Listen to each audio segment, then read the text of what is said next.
Hi అండి. అందరికీ నమస్కారం. Welcome to my channel. ఈ వీడియోలో పెన్షనర్లకి గుడ్ న్యూస్ అండి. సుప్రీంకోర్టు సంచలన తీర్పు. కనీస పెన్షన్ రూ. 17,280 పెన్షనర్లకు కేంద్రం శుభవార్త. సో, ఈ అప్డేట్‌కి సంబంధించినటువంటి తాజా న్యూస్ అయితే వీడియోలో తెలుసుకుందాము. వీడియోని అయితే ఎక్కడ గాని స్కిప్ చేయకుండా ఎండ్ వరకు చూడండి. అప్పుడు ఇన్ఫర్మేషన్ పూర్తిగా అర్థమవుతుంది. అలాగే వీడియో చూస్తున్న ప్రతి ఒక్కరు కూడా వీడియోకైతే లైక్ చేయండి ఫ్రెండ్స్. ఈ వీడియోని తోటి పెన్షనర్ మిత్రులతో అయితే షేర్ చేయండి.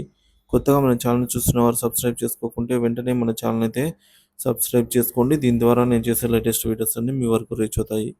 ఇక ఆలస్యం చేయకుండా వీడియోలోకి తెలుపుదాము. ఫ్రెండ్స్, ఇక విషయానికి వచ్చినట్లయితే కేంద్ర ప్రభుత్వ ఉద్యోగులకు సంబంధించి వారి జీతభత్యాలను నిర్ణయించాలన్నా, పెన్షన్ డీఏ వంటి వాటిని పెంచాలి, సవరించాలన్నా కేంద్ర ప్రభుత్వం వేతన సంఘం సిఫార్సుల పరిగణలోకి తీసుకోవాల్సి అయితే ఉంటుంది. ప్రస్తుతం ఏడో వేతన సంఘం అమల్లో ఉండగా అంటే వేతన సంఘం అంటే పీఆర్సీ అండి. So, pay revision commission. దీని కింద కనీస వేతనం 18,000గా అయితే ఉంది. అంతకుముందు ఆరో వేతన సంఘం ప్రకారంగా కనీస మూల వేతనం 7,000గా ఉండేది. ఇప్పుడు ఏడో వేతన సంఘం ఏర్పాటుతో వేతనం మరియు పెన్షన్ అంటే జీతాలు, పెన్షన్లు పెరిగాయి. ఇదే సమయంలో దాదాపుగా ప్రతి 10 సంవత్సరాలకోసారి కొత్త పీఆర్సీ అమల్లో రావాల్సి అయితే ఉంటుంది. చివరిగా 2016లో ఏడో వేతన సంఘం సెవెంత్ పే కమిషన్ అయితే రాగా, ఇప్పుడు 10 ఏళ్ళు అవుతున్న క్రమంలో ఎనిమిదో వేతన సంఘం ఏర్పాటు గురించి చర్చించుకుంటున్నారు. అయితే వచ్చే నెల దీనిపై ఒక స్పష్టత వచ్చే అవకాశం ఉంది. ప్రభుత్వం, ఉద్యోగుల మధ్య సమస్యలు, ఇతర అంశాలపై పరిష్కారం కోసం ఏర్పాటైనటువంటి joint consultative machinery JCM scheme ఇప్పుడు ఎనిమిదవ వేతన సంఘం ఏర్పాటు గురించి సమావేశం కానుంది. నవంబర్లో ఉద్యోగ సంఘాలతో కూడా సమావేశం కానున్నట్లు తెలిసింది. ఎలాంటి వాగ్వాదాలకు తావు లేకుండా వివాదాలని శాంతియుతంగా పరిష్కరించడం దీని ఉద్దేశం. దీంతో ఎనిమిదవ వేతన సంఘం అమలుపై సానుకూల ప్రకటన ఉండొచ్చు అనేది ఆశిస్తున్నారు. కేంద్ర కేబినెట్ సెక్రటరీ జేసీఎంకు నేతృత్వం వహిస్తారు. ఇంకా గుర్తింపు పొందిన ఉద్యోగ సంఘాల ప్రతినిధులు, సర్వీస్ అసోసియేషన్లు ఇందులో భాగంగానే ఉంటాయి. చివరిసారిగా ఏడవ వేతన సంఘం 2014 ఫిబ్రవరిలో యూపీఏ ప్రభుత్వం ఏర్పాటు చేసింది. 2016 జనవరిలో నుంచి దీని సిఫార్సుల్ని పరిగణలోకి తీసుకుంటూ వస్తున్నారు. అయితే కమిషన్ ఏర్పాటుపై ఆమోదం తెలిపినా దీనికి సంబంధించి విధి విధానాలు, మార్గదర్శకాలు రూపొందించేందుకు చాలా నెలల సమయం పడుతుంది. అందుకే అమల్లోకి వచ్చేందుకు ఆలస్యమైతే అవుతుంది ఫ్రెండ్స్. 6 నుండి 7వ వేతన సంఘానికి మారిన సమయంలో ఫిట్మెంట్ ఫ్యాక్టర్ అనేది 3.68% చేర్చాల్సి ఉన్నప్పటికీ కూడా కేవలం 2.57% మాత్రమే ఆమోదించారు. కేంద్ర ప్రభుత్వ ఉద్యోగ పెన్షనర్ల జీతాలు, పెన్షన్లు లెక్కించేందుకు దీన్నే కీలకంగా అయితే తీసుకుంటారండి. సో, ఫిట్మెంట్ ఫ్యాక్టర్‌ని. దీంతో అప్పుడు ఉద్యోగుల మూల వేతనం 7,000 నుంచి 18,000కు పెంచారు. కనీస పెన్షన్ కూడా 3,500 నుంచి 9,000కు పెరిగింది. ఇక ఇదే సమయంలో ఎనిమిదవ వేతన సంఘం మారిస్తే మూల వేతనం అనేది రూ. 34,560కు చేరాల్సి అయితే ఉంటుంది.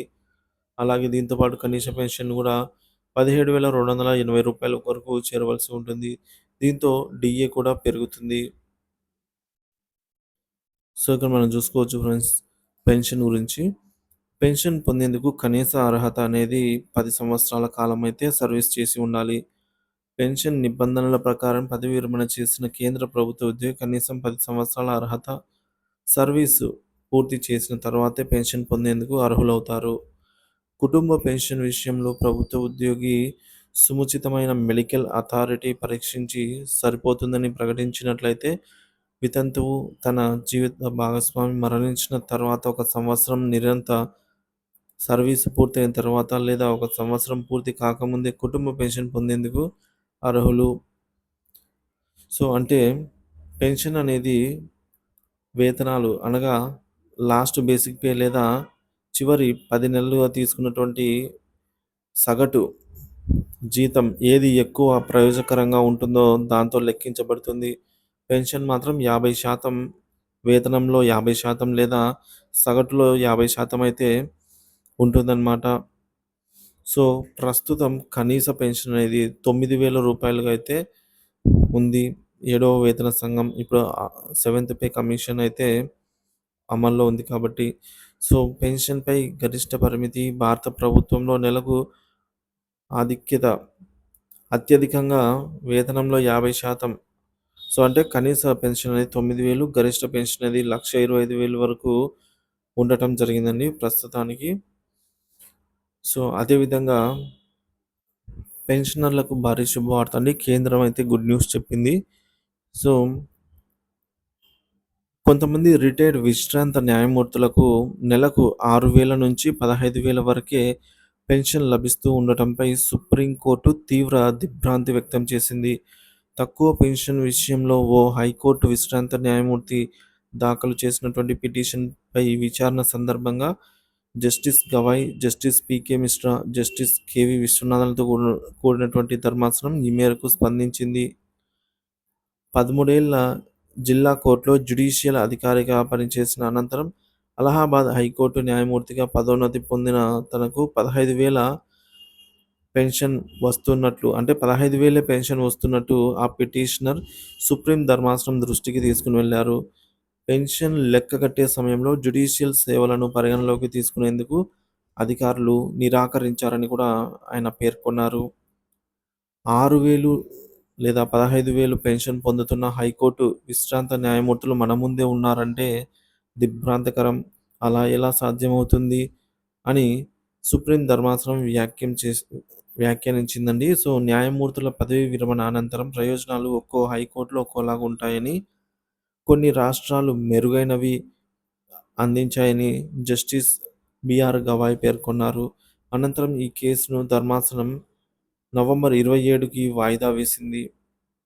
మార్చిలో ఒక ప్రత్యేక పిటిషన్ విచారణ సమయంలోనూ హైకోర్టు విశ్రాంత న్యాయమూర్తుల పెన్షన్ ప్రయోజనాల విషయంలో సర్వోన్నత న్యాయస్థానం కీలక వ్యాఖ్యలైతే చేసింది. హైకోర్టు రిటైర్డ్ జడ్జిల పెన్షన్ ప్రయోజనాలు లెక్కగట్టే విషయంలో వారు బార్ నుంచి పదోన్నతి పొందారా లేదా అనే జిల్లా న్యాయస్థానం నుంచి పొందారా అనే దానిపైనే ఆధారపడి ఉంటుంది. సో, ఈ విధంగా ఆధారంగా వివక్ష ఉండకూడదు అని జెప్పేసి సుప్రీం ధర్మాసనం పేర్కొంది. సో, ఫ్రెండ్స్ ఇది పెన్షనర్స్ వారి యొక్క పదోన్నతి అనేది బార్ నుంచి పొందారా? లేదా జిల్లా న్యాయ వ్యవస్థ నుంచి పొందారా? అనేది సంబంధం లేదు.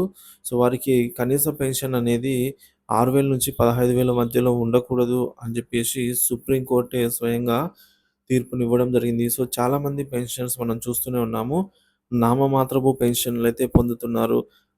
సో, ఇంకా బయట మనకు తెలియదు గానీ 2,000 పెన్షన్ వస్తున్న వాళ్ళు గూడా ఉన్నారనమాట.